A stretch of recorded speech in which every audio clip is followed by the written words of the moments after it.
İşte hayır, güzel olan Mimar Sinan'dan. Burçin Kürtüncü şimdi hoca bizde. O Gazi'deydi, sonra geldi buraya. Yıldız vardı, Mimar Sinan, İzmir'den birkaç kişi vardı. Yani hazırlayanlar ortak hazırlıyordu. O yüzden de herkes sahipleniyor. Yani şey buydu dediğimde de tuvaletleri Yıldız yapıyor ama bir türlü yapamıyordu.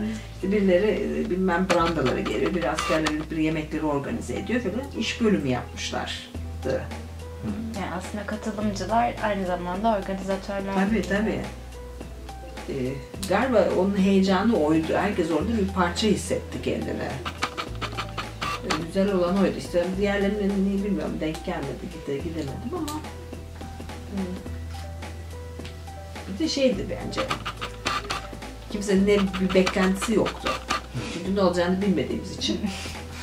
O böyle en güzel heyecan odur zaten. Bir şey beklenti olmadan. Yani diyor ya, ben bir hafta en çok kalırım, 5 gün. Ben hemen bitir şu akşamı, defolup giderim diyordum.